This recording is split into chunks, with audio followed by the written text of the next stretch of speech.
It was a Thursday evening, and I had just wrapped up a grueling week of back-to-back meetings and strategy sessions. My wife, Sarah, had been urging me to come out for a celebratory dinner with her brother Max, who was in town for a few days. Max had recently been promoted to senior partner at the firm, which, in hindsight, should have been a warning sign. I didn't want to go. I was tired, stressed from work, and honestly, Max's increasing presence in our lives was starting to make me uneasy. But Sarah insisted. And you never turn down your wife's requests, right?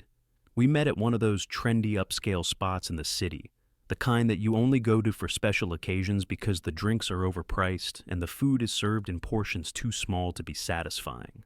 Max was already at the table when we arrived, looking as smug as usual. His expensive suit was sharp and tailored just right, his smile a little too polished. He stood up to greet us, his handshake firm, but almost too practiced. The kind of handshake that tells you someone's been groomed for power for a long time. I hated how well he wore that role. "Liam, Sarah, so glad you guys could make it," he said, his voice smooth like he was reading from a script he had memorized years ago. He had this air of self-assurance, like he had been born to be the guy everyone admired, the guy everyone wanted to be. And I was supposed to be okay with that because, after all, he was my brother-in-law, right? The dinner started off normal enough. We talked about work, about Sarah's job at the nonprofit she ran, and about how things were going at Max's new position. He kept dropping names, talking about board meetings, about the future of the company, and about how exciting the next quarter was going to be. At one point, he even mentioned how the company was expanding internationally, how he had personally secured some major new clients. His pride was palpable, but I wasn't sure if it was more about his achievements or the way he liked to flaunt them. Either way, I had tuned out long before he dropped the bomb. As the night wore on and dessert was served, something with chocolate and raspberry that wasn't as good as I'd hoped, Max raised his glass, a smile still plastered on his face, and announced, "Here's to a new era, without old baggage." It took me a second for the words to sink in, and when they did, my stomach dropped. It wasn't what he said, not exactly. It was the way he said it, the coldness in his tone, the way his eyes flickered toward me for just a split second before he turned back to Sarah. I knew immediately that he wasn't talking about some abstract idea of a new era for the company. He was talking about me, and the baggage, well, that was me too. My position at the firm, my influence. He was taking it all right in front of me, and I hadn't even seen it coming. I chuckled nervously, trying to brush it off. But there was a sick feeling gnawing at the back of my throat. Sarah didn't seem to notice. She was busy clinking her glass with Max's, lost in the moment. She had no idea what was happening, no idea that her brother had just delivered a thinly veiled declaration of war. "Thanks, Max," I said, forcing a smile. I didn't feel like celebrating. I felt like I was staring at a shadowy figure who had just marked the end of everything I had worked for. The night didn't last much longer. We finished our drinks, exchanged some pleasantries, and left. I didn't say much on the way home. My mind was racing. I tried to make sense of Max's words, tried to shake off the sinking feeling that had settled deep in my chest, but I couldn't. It wasn't until the next morning when everything fell apart. My phone rang around 8 a.m., interrupting the quiet morning I had hoped to ease into. It was Greg, one of the senior managers at the firm. His voice was unusually grave. "Liam, are you sitting down?" he asked. "Yeah, what's up?" I replied, but something in his tone made me sit up straight in bed. "Max has pulled the rug out from under you. They're letting you go, effective immediately." I couldn't even process the words. I opened my mouth to respond, but nothing came out. The numbness in my chest felt like I had just been punched in the gut.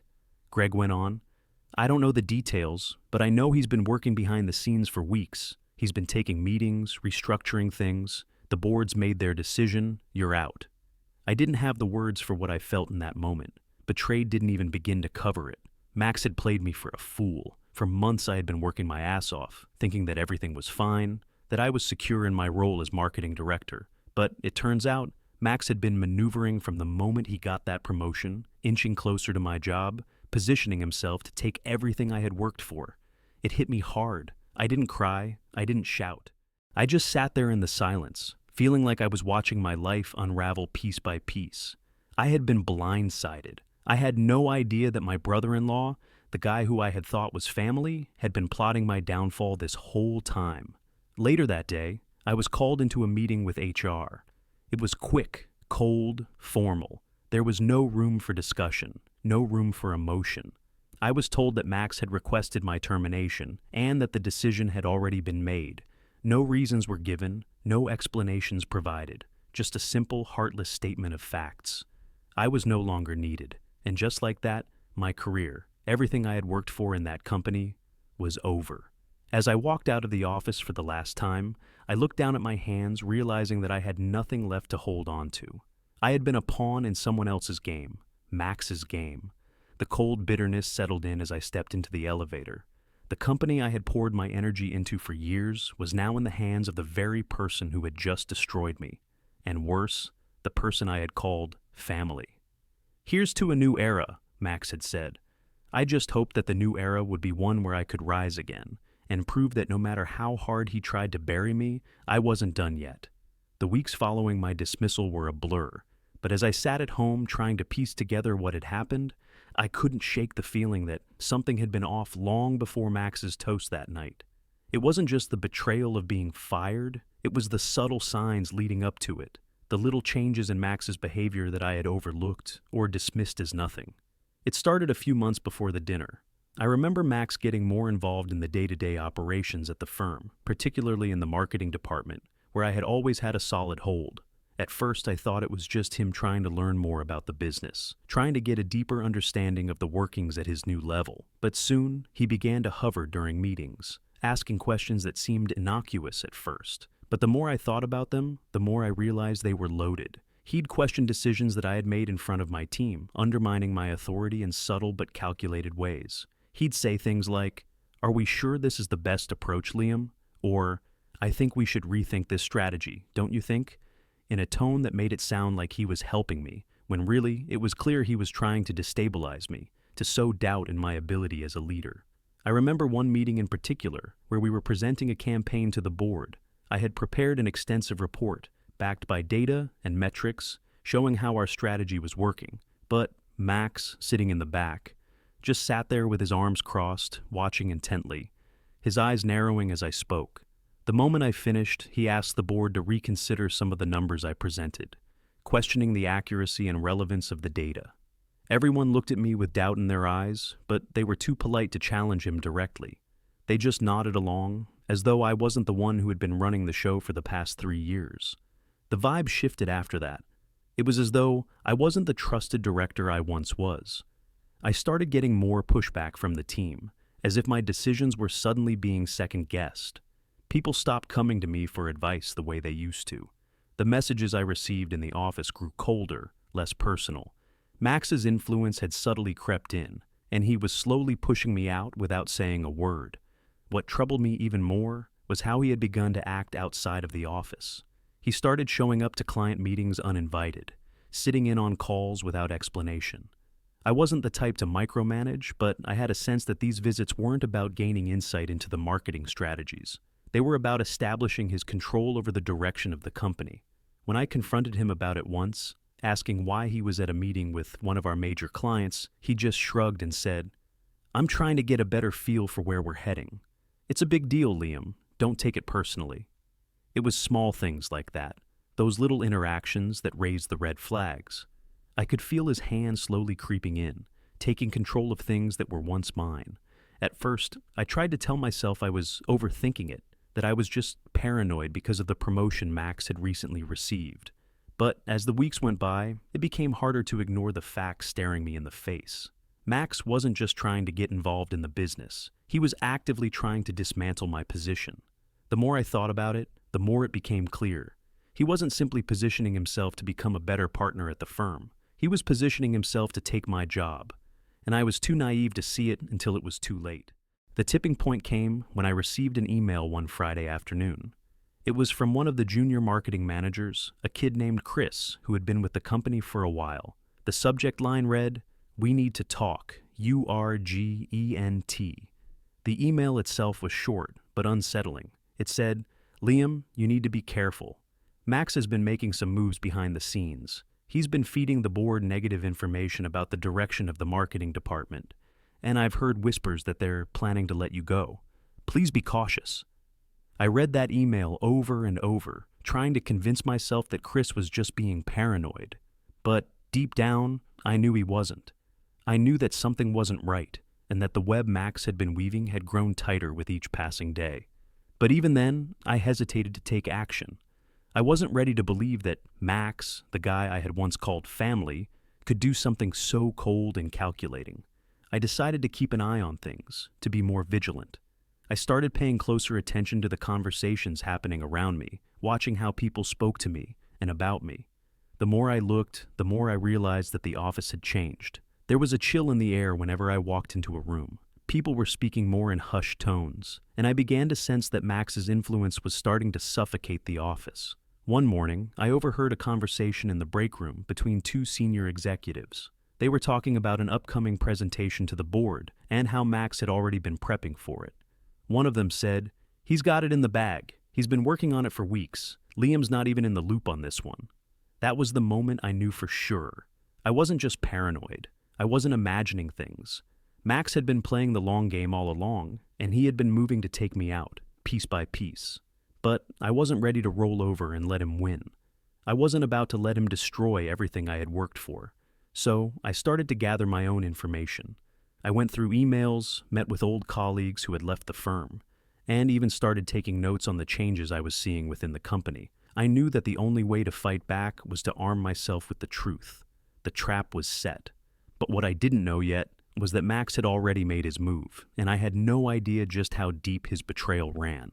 The days following the discovery of Max's manipulation were filled with uncertainty. It wasn't just about losing my job anymore. It was about realizing that the company, the one I had helped build and nurtured for nearly a decade, was slipping through my fingers. As I combed through old files and reviewed the business transactions, one thing became painfully clear.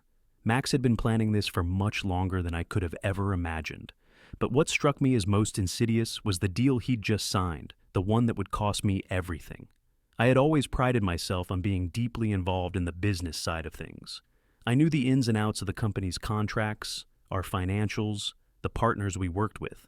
But Max, with his senior partner position, had begun to sign off on major deals without consulting me. He claimed it was a new era, that we needed to embrace more risk and bigger opportunities. His words were persuasive, and at first, I bought into it. But what I didn't realize was that the new era he was referring to was one where my contributions were erased, and he'd be left standing in the spotlight with all the rewards. The deal in question was a $20 million partnership with a promising startup that had huge potential. It seemed like an incredible opportunity, one that could secure the company's future. But as I started looking into the details, after having been shut out of the discussions for months, I realized something was off. Max had negotiated a deal that made him look like the hero, while my contributions and ideas had been buried under layers of legal jargon. I remember the moment everything fell into place. It was late at night, and I had snuck back into the office, determined to find out more. The company's financial records were all digitized, and with some of the access I still had, I was able to pull up a copy of the contract Max had just signed with the startup. The document was long, too long, and full of complex clauses that I hadn't had the chance to review before. But there, buried in the fine print, I saw it. A clause that gave Max full control of the deal's financial gains, leaving my efforts, completely unaccounted for. The clause in question was an exclusive rights agreement, one that ensured that Max would personally profit from any future investments the startup made with our company. He had cleverly crafted the agreement so that all of the startup's future revenue streams would be funneled directly into his personal account, under the guise of consulting fees. My name didn't even appear in the contract except as a formality. I was listed as a general contributor, my role reduced to nothing more than a footnote, while Max had locked up the real profit for himself. And the worst part? The deal had been structured in a way that the board couldn't undo it without facing significant legal consequences. Max had made sure of that. He knew exactly what he was doing. By the time I'd figured it out, the deal was signed, and the company's trajectory was already set. His calculated, cold approach to securing that $20 million for himself, and excluding me from any financial gain, was nothing short of ruthless. I sat there in the dark, the glow of my laptop illuminating my face as I read through the document over and over again. It was a gut punch. All those years of hard work, the late nights, the sacrifices, and the trust I had put into him, it had all been a game to him. Max wasn't just after my job. He had orchestrated this entire situation to steal not only my position, but my future as well. But there was a part of me that wasn't ready to give up yet. I had worked too hard for too long to let him get away with this. I had the evidence. It was right there in black and white. And even though I felt like I had lost everything, I knew one thing for sure. I wasn't going to let Max walk away unscathed. That night, I took a deep breath and began to put together a plan. I knew I couldn't take him down alone, but I wasn't about to let this go. I called a lawyer friend of mine, someone I trusted, and told him everything. As we went through the contract together, he confirmed my worst fears. Max had manipulated the deal with finesse, but now we had something even more valuable: proof. We had the fine print, and we had the documents to expose him. But at that moment, what frustrated me the most was not the betrayal itself. It was how clever Max had been. He had turned the entire situation to his advantage, and for a while, I was nothing more than a pawn in his game. But no more. I had my sights set on taking him down, and I wasn't going to stop until I had everything I needed to expose the truth. The next step was clear. I needed to fight back, and I needed to do it in a way that would make sure Max couldn't wriggle his way out of this.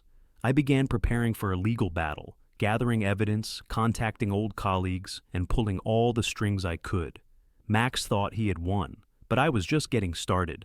In the days after I discovered Max's manipulation, I found myself completely consumed by a need for justice. The situation had gone from a professional betrayal to something deeply personal. Max wasn't just after my job. He was after everything I had worked for, and he had done it all with cold precision. I had no choice but to start digging deeper, searching for anything that could expose him. The more I uncovered, the clearer it became. Max had been laying the groundwork for this for months. I spent countless nights poring over old contracts, emails, and financial reports, searching for any signs of foul play. There were gaps, things that didn't add up, and every time I thought I was getting closer to the truth, I uncovered more layers of deception. It was like a puzzle, each piece revealing more of the picture I wasn't ready to see.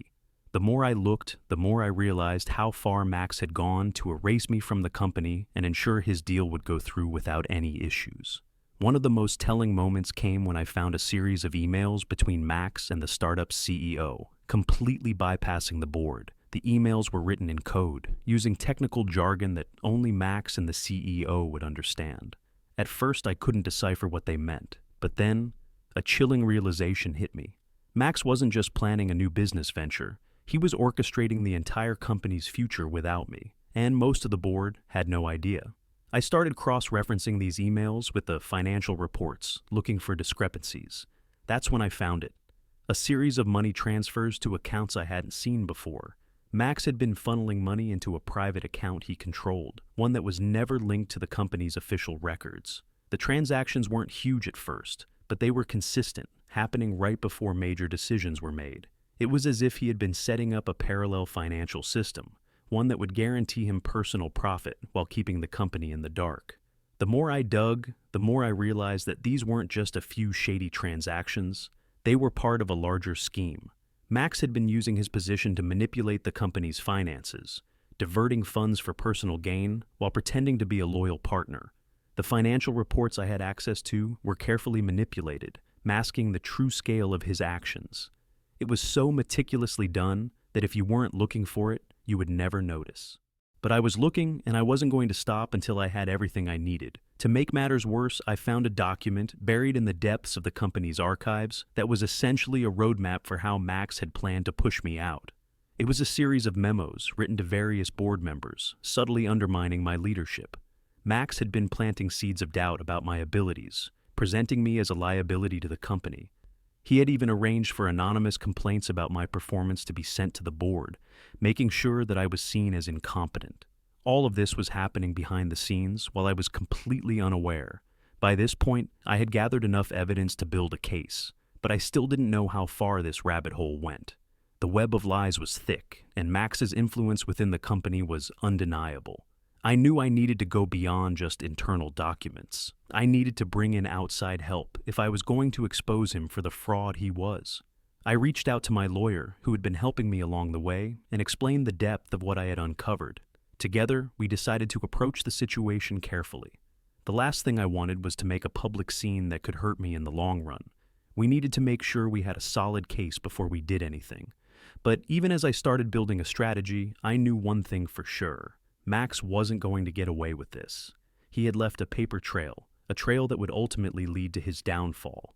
With the evidence in hand, I began contacting former colleagues, some of whom I hadn't spoken to in years. A few were still with the company, and I needed their insight into what had been going on behind closed doors. They were shocked when I shared what I had uncovered, but they were also more than willing to help. One former executive, who had been forced out by Max a year earlier, came forward with key information about Max's secret meetings with investors, further corroborating my findings. As the investigation continued, I began to see the scope of Max's deception. It wasn't just about my firing or the $20 million deal. It was about his complete takeover of the company, a hostile takeover masked as progress. Max had positioned himself to control everything, and I had been the obstacle. But with every document I uncovered, every conversation I had, I could feel the walls closing in around him. At that point, I knew that exposing Max wasn't just about getting back what was mine. It was about protecting the future of the company and ensuring that the people who had worked alongside me didn't suffer because of his greed. The paper trail I had so carefully followed was leading me toward a moment of reckoning, and I was ready to take it to the next level.